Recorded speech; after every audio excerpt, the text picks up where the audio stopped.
우리가 지금까지 계속 살피고 있는 내용이 이런 내용이지요. 예수님께서 너희 의가 바리새인과 서기관들, 그 당시에 하나님이 말씀이라고 하면 철저하게 지켰던, 그래서 많은 사람으로부터 저 사람이 아니면, 저런 사람이 아니면 어떻게 누가 천국에 들어갈 것인가 라고 많은 사람들에게 그렇게 기감을 주었던 바리새인들과 서기관들, 그들 의보다 더 낫지 않아 하면 예수님께서 말씀하십니다. 결단코 천국 못 들어간다.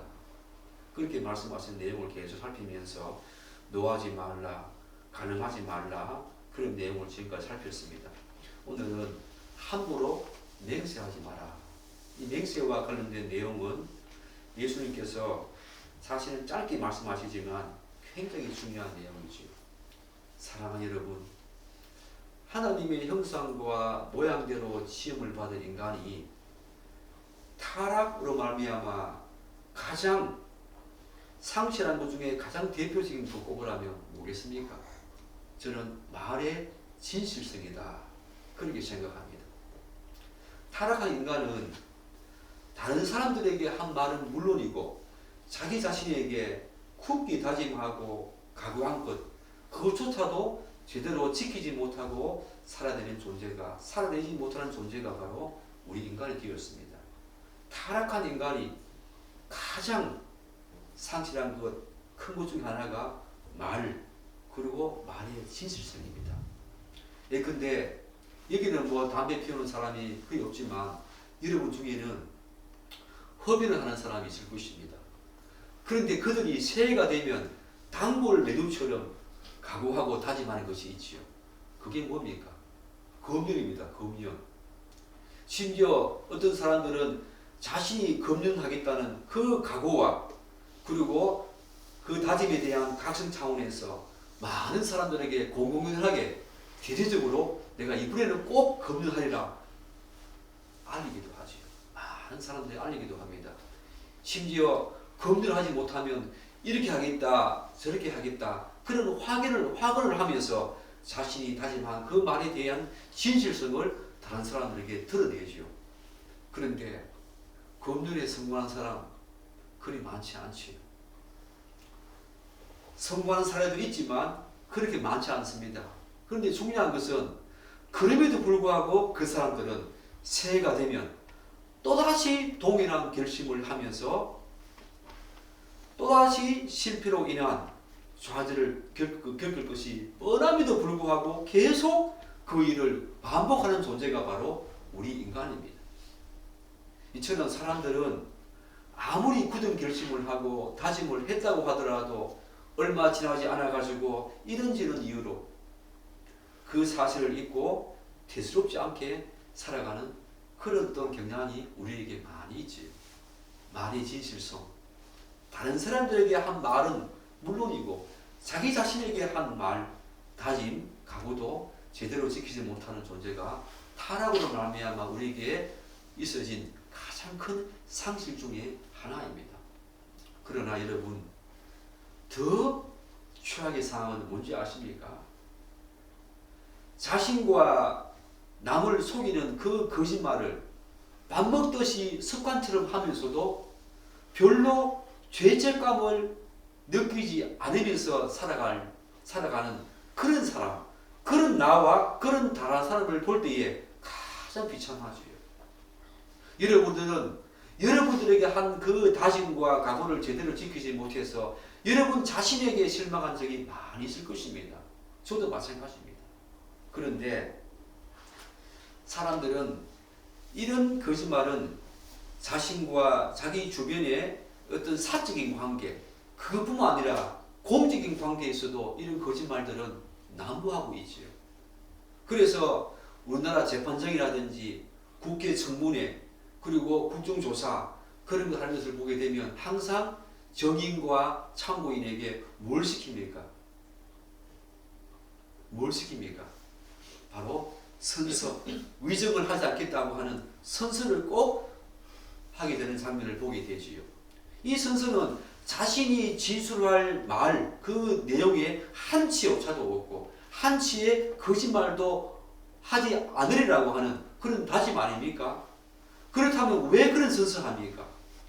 그 이유는 사람들이 자신이 알고 있는 진실을 그대로 말하지 않고 혹은 자신의 유불리 혹은 이런저런 이유 때문에 거짓말을 할 가능성이 있기 때문에 그런 선서를 하게 되지요. 한마디로 상대방의 말을 신뢰하지 못하기 때문입니다. 이런 사실은 단적으로 우리 사회가 얼마나 불신이 팽배한지를 잘 보여주는 그런 예라고 할 수 있겠지요. 그러나 성경은 그런 행위를 타락한 인간의 죄된 본성에서 발로된 당연한 결과다 그렇게 말합니다. 제가 당연하다 말하니까 여러분 조금 놀랍지 않습니까?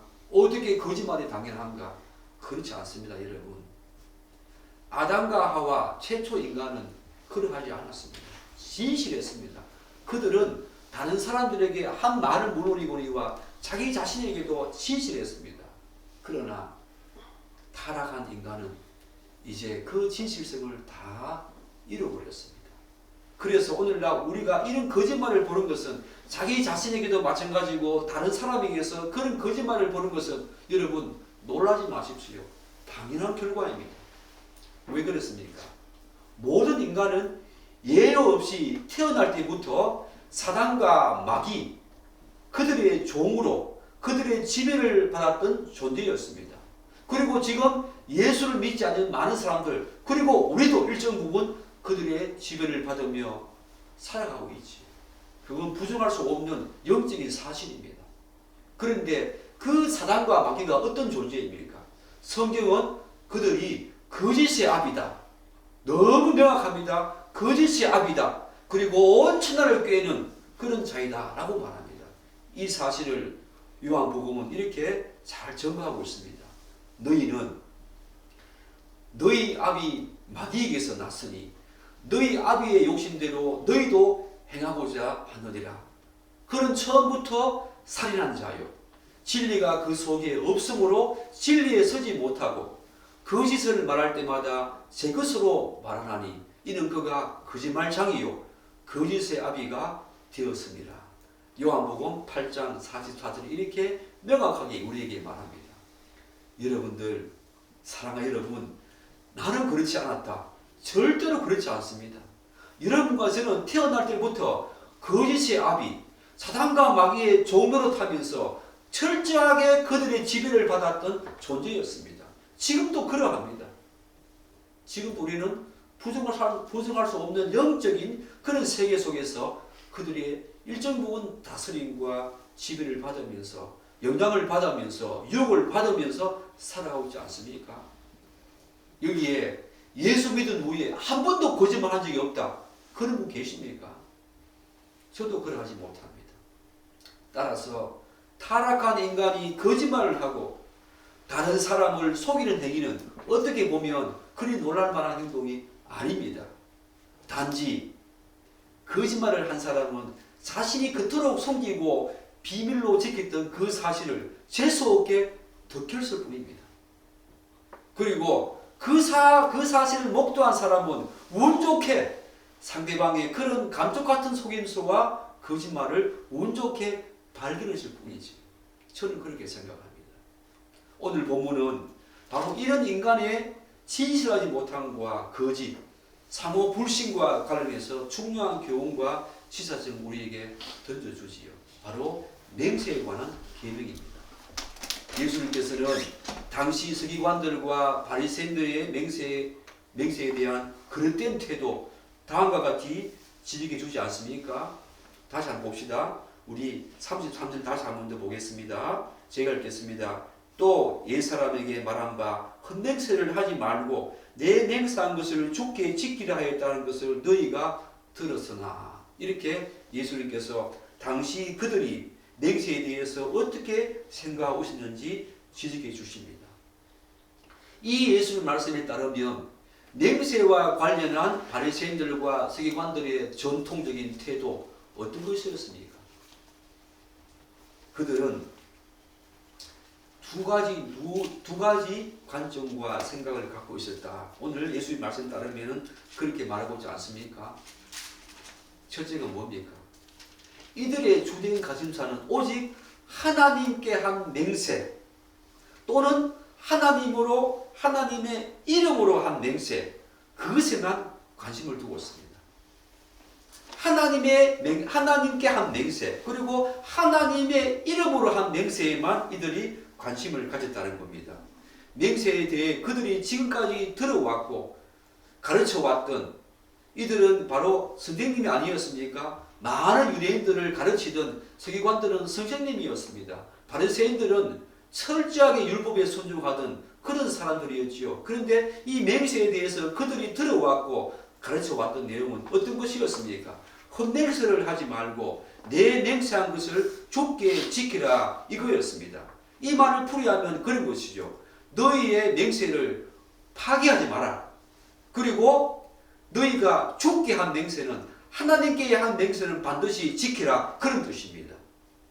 따라서 우리는 이 본문에서 두 가지 놀라운 사실을 우리가 알 수 있지요.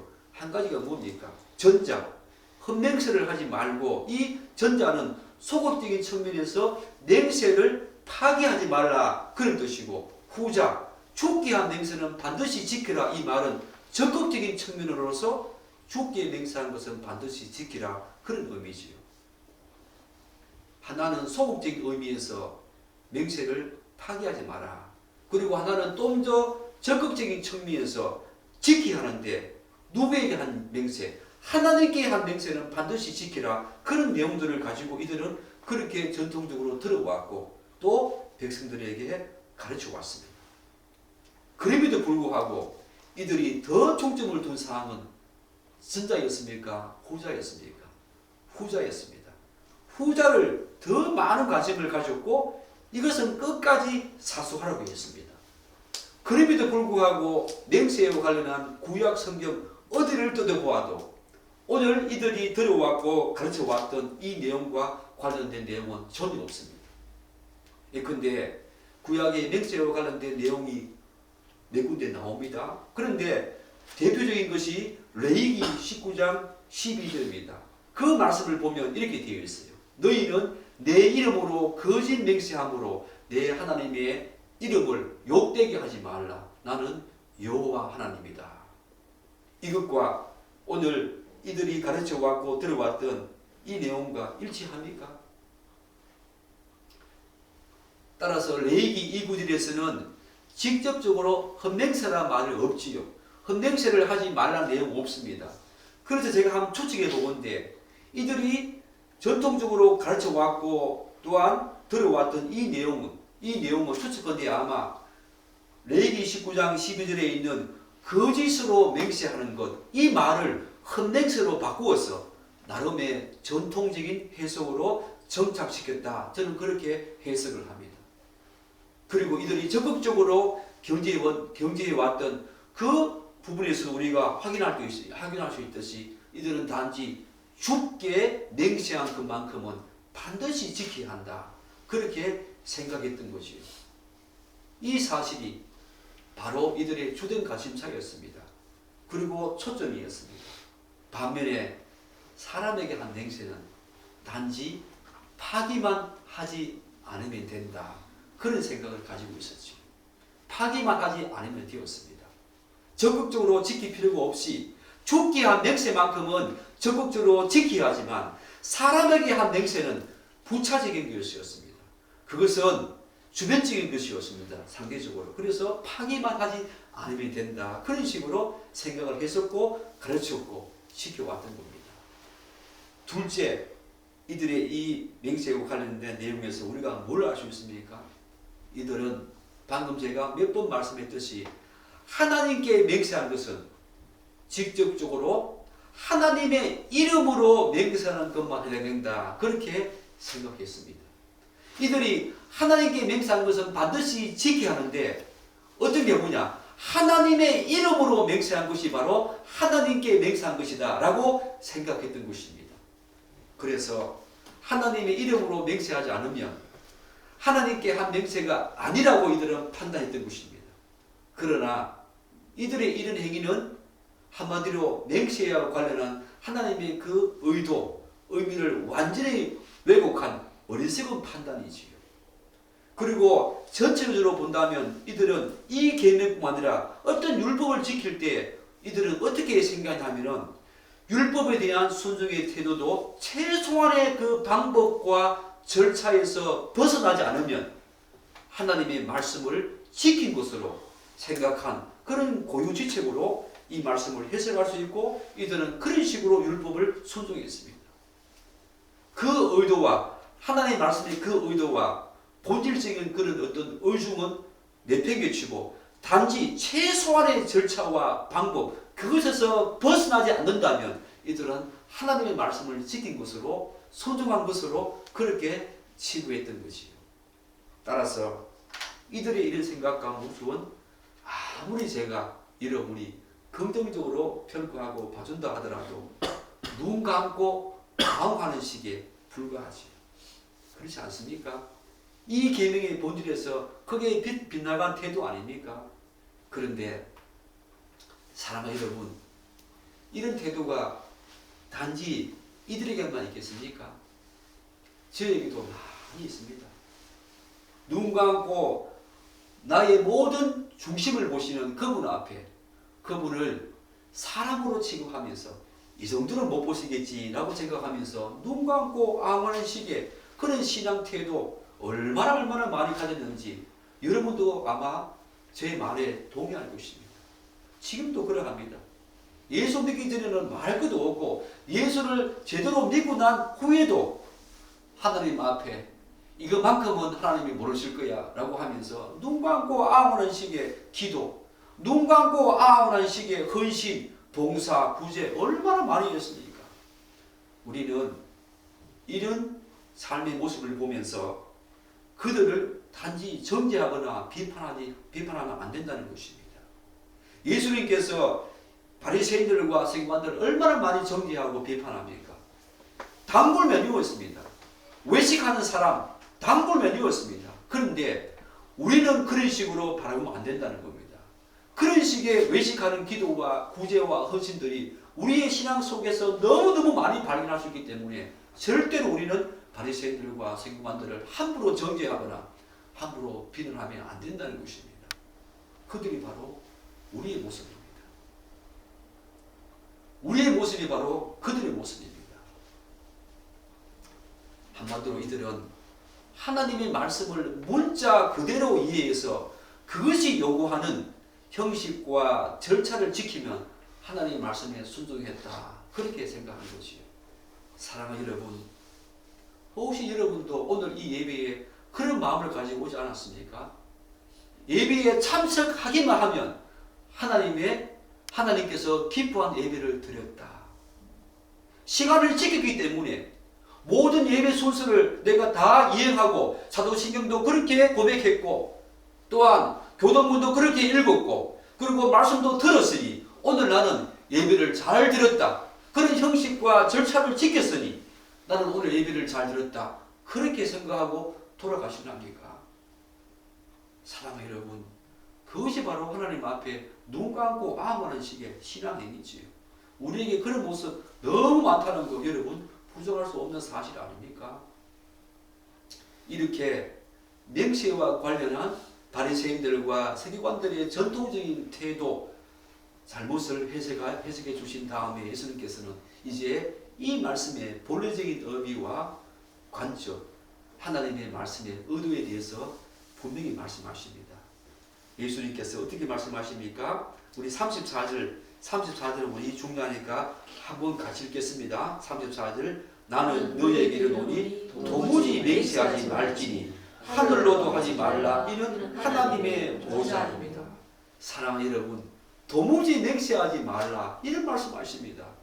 예수님의 이 말씀은 당시 서기관들과 바리새인들에게 굉장히 황당하고 터무니없는 그런 궤변으로 들렸을 것입니다.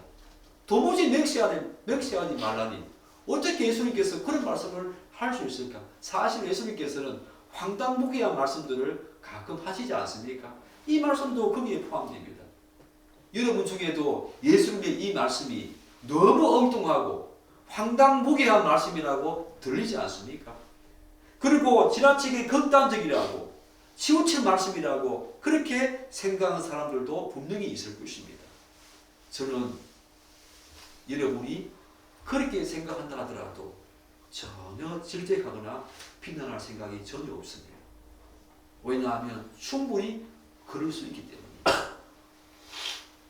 그런데 이거 하나만큼 우리가 기억해야 됩니다.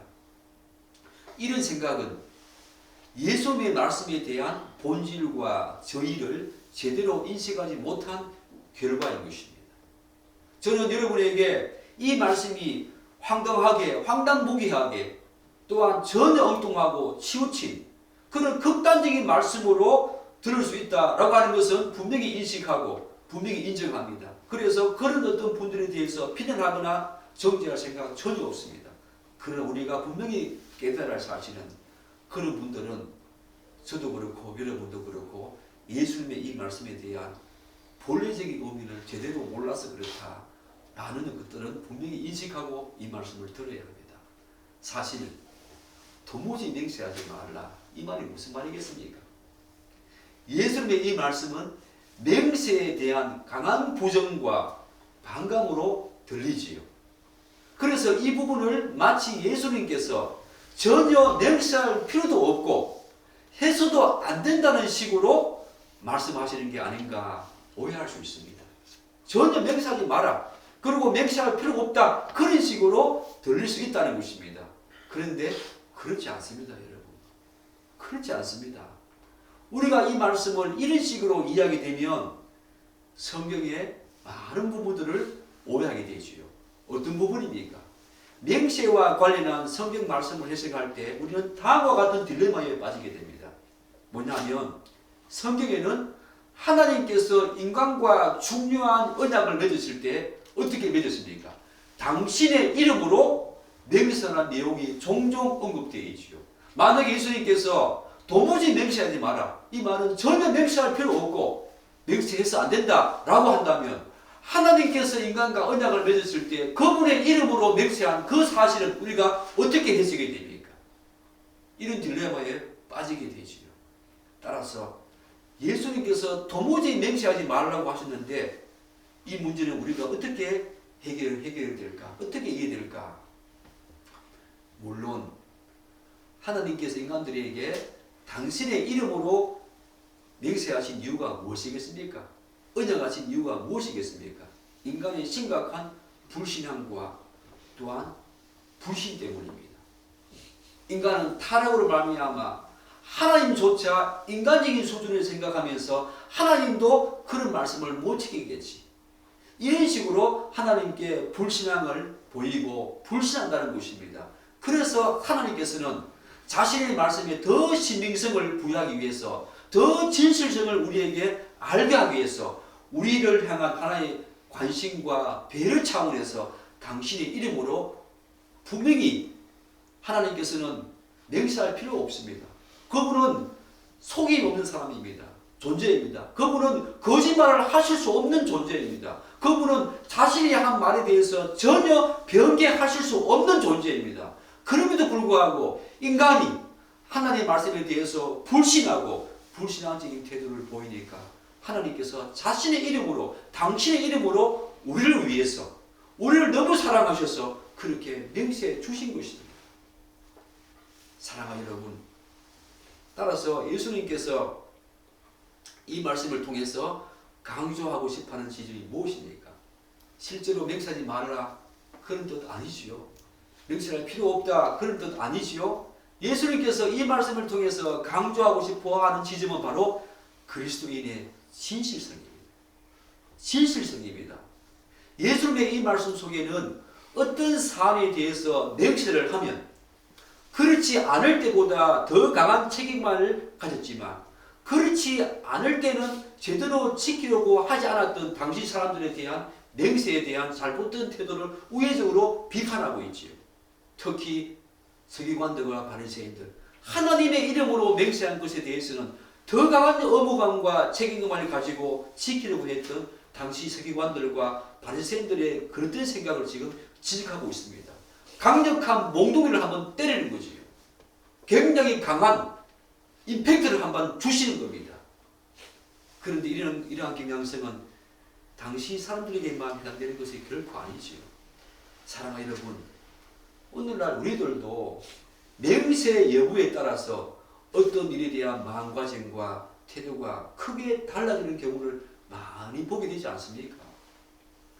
아내와 저 그리고 부부 생활을 하다 보면은 어떤 말을 하게 되면 그 말씀을 믿지 않습니다. 그래서 뭐라고 말합니까? 당신 맹세할 수 있어? 네, 그러면 그걸 또 못 믿어가지고 글자를 쓰라고 합니다. 그것도 못 믿어가지고 사인하라고 그럽니다. 우리 인간도 그렇다는 겁니다. 그런데 왜 그렇습니까? 왜 사인하고 그렇게 글자를 쓰게 합니까? 그렇게 하면 더 강한 의무감과 책임감을 가지고 본인도 그렇게 지키려고 하고 상대방도 약간 마음이 놓이는 거죠. 예수님께서는 바로 이러한 안일한 우리의 생각과 그릇된 잘못을 지금 지적하고 있습니다. 강한 임팩트를 주면서 그러려면 맹세하지 마라. 그 말은 맹세를 제대로 하라. 그리스도인은 지셔야 된다. 그런 뜻입니다.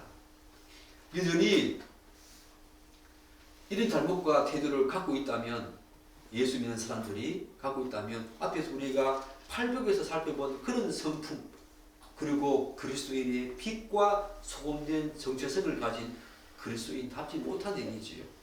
야고보는 어떻게 말합니까? 그의 서신서에서 이렇게 말합니다. 우리가 다 실수가 많으니 만일 말이 실수가 없는 자라면 곧 온전한 사람이다. 능히 온몸도 굴레 씌우리라. 야, 말이 실수 없는 자가, 거짓이 없는 자가 온전한 사람이라고 말합니다. 얼마나 이 말이 중요하면 그리스도인은 더 이상 거짓의 아비인 사단과 마귀의 종이 이제 아닙니다. 그리스도인은 더 이상 이제 그들의 지배를 받지 않습니다. 그리스도 안에서 새 생명과 새로운 품성을 덧입은 우리는 새로운 피조물이 되었습니다. 그래서 여전히 말의 실수가 있지요. 비록 말의 실수가 있다고 하더라도 성령 하나님의 인도하심과 다스리심과 능력으로 우리는 말의 실수를 줄여갈 수 있는 온전한 사람으로 나아가야 합니다. 따라서 그리스도인은 더 이상 겉으로 드러나는 맹세 여부에 따라서 우리가 한 말에 대해서 더 강한 책임감과 의무감을 가지는, 그리고 진실과 거짓의 다리를 오가는 비열하고 옹졸한 존재가 되어서는 더 이상 안 된다는 겁니다. 오히려 그리스도인은 굳이 다른 사람들 앞에서 맹세와 같은 다짐이나 절차를 거치지 않아도 살아계신 하나님 앞에 자신이 한 말을 그분이 다 듣고 계신다는 것을 잊어서는 안 된다는 것입니다. 그리고 다른 사람들에게 자신이 한 말에 대한 진실성을 확고하게 드러내야 합니다. 그래서 저는 이런 생각을 해봅니다. 그리스도인은 맹세와 같은 다짐과 절차는 오히려 자신의 삶을 더 거추장스럽고 번잡하게 할 뿐이라는 생각을 가지고 살아야 합니다. 나에게는 맹세 따위는, 맹세하는 것, 그것은 나에게는 거추장스러운 것이야. 맹세하지 않아도 그리스도인은 진실해야 되기 때문에 이제는 그 맹세 자체가 오히려 나의 삶 속에서 더 거추장스럽고 번잡한 그런 어떤 절차와 그런 형식이다라고 생각하며 살아야 한다는 것입니다. 사랑하는 여러분, 그렇기 때문에 도무지 맹세하지 말지니라는 예수님의 이 말씀은 맹세를 전혀 하지 말라 혹은 맹세할 필요 없다 그런 뜻이 아니지요. 그것은 하나님의 이름으로 아무 때나 맹세하는 것, 그것을 금하는 것이기도 합니다. 그리스도의 말이 진실성도 거기에 포함되지만 이 말은 또 다른 의미로 하나님의 이름으로 아무 때나 맹세하는 것, 그거 금하는 것입니다. 이런 행위는 오히려 사람들 사이에 신뢰와 믿음을 깨뜨리는 불상사를 초래할 뿐이지요. 사랑하는 여러분, 그런데 우리는 이 서기관들과 바리새인들이 하나님의 이름으로 맹세한 것을 상당히 꺼려했습니다. 그래서 오늘 말씀 보면 35절 한번 보십시오. 이들은 하나님의 이름으로 맹세한 것만큼은 반드시 지켜야 하기 때문에 교묘하게 어떤 방식으로 맹세했습니까? 어떻게 맹세했습니까? 하나님의 보좌로 맹세했습니다. 하늘로 맹세했다는 거죠. 땅으로 하지 말라. 땅으로도 맹세했다는 겁니다. 땅으로, 땅을 보고 예루살렘으로 맹세했다는 것입니다. 이런 식으로 하나님의 이름을 교묘하게 피해가면서 하나님이 창조한 피조물 그걸 가지고 맹세했다는 것입니다. 이런 식으로. 왜 그러실까요? 왜 이들은 하나님의 이름으로 맹세하는 것을 꺼려했을까요? 물론 반드시 지켜야 하기 때문에 하나님의 이름으로 맹세하면 반드시 지켜야 되기 때문에 그런 이유가 있겠지요. 그러나 우리는 이 말씀을 오늘 우리가 읽었던 10계명 중에서 바로 3계명 내 하나님 여호와 이름을 망령되게 부르지 말라 이것과 깊은 관련이 있다는 것을 생각해야 합니다. 그렇기 때문에 이 맹세와 관련해서는 3계명과 함께 연관지어서 살펴봐야 됩니다. 왜냐하면 맹세와 관련한 이 서기관들과 바리새인들의 잘못된 태도, 이 관점은 바로 이 3계명과 깊은 관련이 있기 때문입니다. 내 하나님의 이름을 망령되게 부르지 말라. 이 계명은 단순히 하나님의 호칭을 잘못 사용하거나 부르는 것을 금하는 것일까요? 하나님, 여호와 하나님 이런 호칭을 잘못 사용하거나 혹은 부르는 것을 금하는 그런 수준일까요? 우리가 이런 경우 있지요. 외국에서 흔히 깜짝 놀랄 경우에 오 마이 갓 그런 경우가 하나님의 이름을 망령되게 부르는 것 맞습니다. 우리는 그런 말 함부로 하면 안 됩니다. 오 마이 갓, 오 나의 하나님이여 그런 말인데 외국 사람들은 무심코 그런 말을 하지만 사실은 교리적인 측면에서 신앙적인 측면에서 성경적인 측면에서 본다면 오 마이 갓 이 말은 굉장히 하나님 이름을 망령되게 부르는 겁니다. 사랑하는 여러분, 그런데 이들은 단순히 하나님의 이름을 망령되게 부르지 말라 이 말을 이들은 어떻게 이해했습니까? 하나님의 호칭을 잘못 사용하거나 부르는 것을 금하는 것으로 생각했습니다. 정말 그런 뜻 맞습니까? 그렇지 않습니다. 이 계명은 여호와의 이름을 망령되게 부르지 말라 이 계명은 여호와의 이름을 함부로 말하지 않아야 한다는 의미가 아닙니다. 이 계명은 하나님의 이름은 물론 그 하나님의 속성들, 품성들, 특징들, 하나님이 행하신 모든 일들을 말할 때 그리고 모든 것을 듣고 그분이 행한 것을 듣고 말하고 기도하는 것 속에서 하나님의 이름을 더럽히지 말라는 것입니다. 한 걸음 더 나가서 이 계명은 성례를 행하거나 혹은 하나님이 주신 은혜의 방편을 사용할 때도 하나님에 대한 경외함 없이 단지 형식적이고 미신적인 방법으로 하나님의 이름을 부르지 말라는 것입니다. 이 계명이 담고 있는 것은 바로 그런 뜻입니다. 그냥 하나님 이름을 부르지 말라 그런 뜻이 아니라는 것입니다. 하나님의 이름과 관련된 모든 속성들, 그분의 품성들, 그분의 특징들, 그분이 하나님의 이름을 행하신 모든 기적적인 것들을 우리가 기도할 때에 듣고 말할 때에 함부로 그것을 왜곡하지 말라는 것입니다. 함부로 하나님의 이름을 더럽히지 말라는 것입니다. 이런 모든 행위는 그야말로 하나님 이름을 더럽히는 중대한 행위에 해당하기 때문입니다. 사랑하는 여러분, 우리가 어떤 식으로 맹세하든 그 맹세는 하나님께서 다 들으신다는 것을 망각해서는 안 됩니다. 사실 인간의 말은 어떻게 표현되었습니까? 인간의 말은 표면적으로는 자신의 생각과 느낌을 단순히 입을 통해서 밖으로 내뱉는 수단이자 도구일 수 있습니다. 그러나 중요한 의미를 담고 있는 그런 말일수록 우리는 내 마음속에서 그 말에 대해서 굉장한 숙의와 숙고의 과정을 거치게 되지요. 그렇게 해서 바라합니다. 따라서 적어도 우리가 맹세를 할 정도로 중요한 사항이라면 대부분 오랫동안 심사숙고해서 내뱉는 말이겠지요. 이렇게 일상생활과 관련된 사소한 일이든 아니면 중요한 결정을 해야 하는 그런 사항이든 다른 사람들 자신의 생각과 의사를 밖으로 표출하는 말에 대해서 우리는 어떤 태도가 있어야 될까? 오늘 본문에서 중요하게 우리를 이끌어가는 지점이 있지요. 중요한 원칙 하나를 예수님께서 말씀하십니다.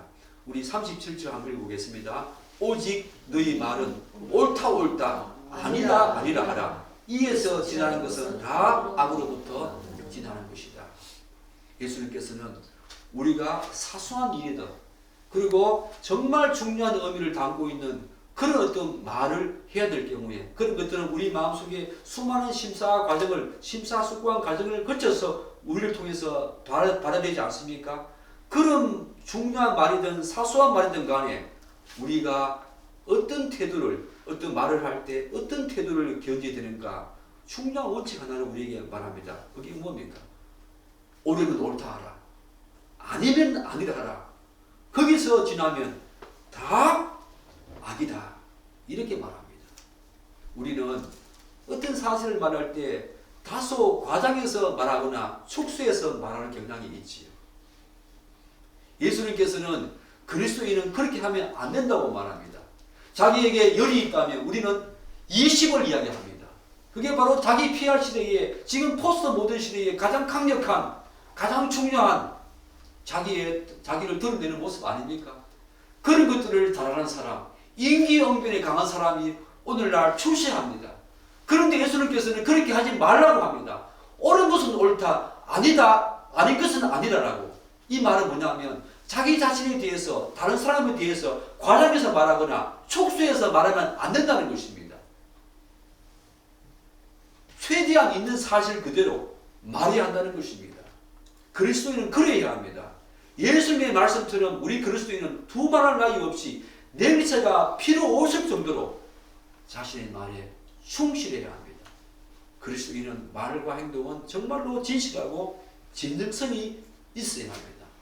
어떤 상황에서든지 절대로 구차한 변명이나 남을 속이는 거짓말을 하지 않아야 합니다. 이 말씀을 하면서 제 자신이 많이 뜨끔하네요. 사랑하는 여러분, 우리는 새로운 피조물입니다. 사랑하는 여러분, 정말로 옳은 것을 아니라고 말하거나 아닌 것을 옳다고 하면 타인을 근거 없이 또한 정죄하거나 판단 일을 하게 되면 우리는 팔복에서 말하는 그 놀라운 복을 받은 자가 아닙니다. 근거 없이 남을 의심하거나 나쁘게 추측하지도 말아야 합니다. 그리고 이런저런 변명과 이유를 대면서 옳다, 아니다 그렇게 말해야 되는데 옳은 것을 구차한 변명이나 이유 대면서 아니라고 말하는 것 그것도 안 된다는 것입니다. 사랑하는 여러분, 이제 여러분의 삶과 저의 삶 속에는 나 자신이 주인된 삶이 아니라 내 안에 예수 그리스도 그분 계시지요. 성령 하나님으로 그분이 내 안에 계십니다. 하나님께서는 우리의 삶 전반을 감찰하십니다. 특히 우리의 말과 대화에도 많은 관심을 가지고 계신 분이 바로 하나님이십니다. 그분은 그렇게 말하지 않습니까? 내가 마지막 최후의 심판대 앞에 네가 그 한 말 그걸 내가 다 기록해서 그걸 가지고 심판한다. 네가 한 말 한 말도 내가 떨어뜨리지 아니하고 그대로 심판하신다라고 말씀하십니다. 말이 그렇게 중요하기 때문입니다. 그래서 그리스도인은 이제 말과 대화에서 이전의 삶과 모습에서 달라져야 합니다. 하나님은 언약에 신실하신 하나님 아니십니까? 언약에 신실하신 하나님 때문에 오늘 우리의 구원이 가능한 것입니다. 여러분이 쓰러지든 여러분이 지금도 하나님을 반하여서 그분의 뜻과 전혀 다른 방식으로 살아간다 하더라도 하나님은 영원 속에서 구원하시기로 작정하신 여러분과 저를 반드시 영원한 영화의 단계까지 구원하시겠다고 말씀하셨습니다. 언약에 신실하신 하나님이십니다. 그 언약에 신실하신 하나님 때문에 우리의 구원이 영원 속에서도 가능한 것이고 지금 이 땅의 시간 속에서도 가능한 것입니다. 자신이 한 말에 대해서 만약에 여러분의 행동과 저의 행동을 통해서 그분이 마음을 바꾸신다면 우리 구원은 불가능하지요. 그럴 경우에 이 땅에 누가 구원을 받을 수 있겠습니까? 한 명도 구원을 받을 수 없겠지요. 여러분의 행동과 삶의 모습이 비록 지금 많이 부족하고 연약할지라도 하나님께서 영원전에 여러분과 저를 작정하시고 또한 이 땅의 시간 속에서 여러분과 저를 계속 구원하시는 이유는 여러분이 어떠함이 아닙니다. 저희 어떠함이 아닙니다. 언약에 신실하신 바로 여호와 하나님, 그분이 우리들을 계속 구원으로 이끌어 가시기 때문입니다. 우리는 여호와 하나님의 백성입니다. 그러므로 그분이 언약에 신실하듯이 우리는 이제 더 이상 맹세가 필요 없을 정도로 내가 한 말에 대해서 신실해야 합니다. 나에게는 더 이상 맹세가 필요 없다. 그런 것들은 나에게 더 이상 거수장스럽고 번쩍할 뿐이다. 나는 내가 맹세하지 않아도 나의 한 말에 대해서 진실성과 진정성을 가지고 반드시 지켜내는 삶의 모습, 그것이 바로 도무지 맹세할 필요 없다, 그 뜻이지요. 그렇게 살아내는 여러분 되기를 간절히 기도하고 또한 축복합니다. 기도하겠습니다.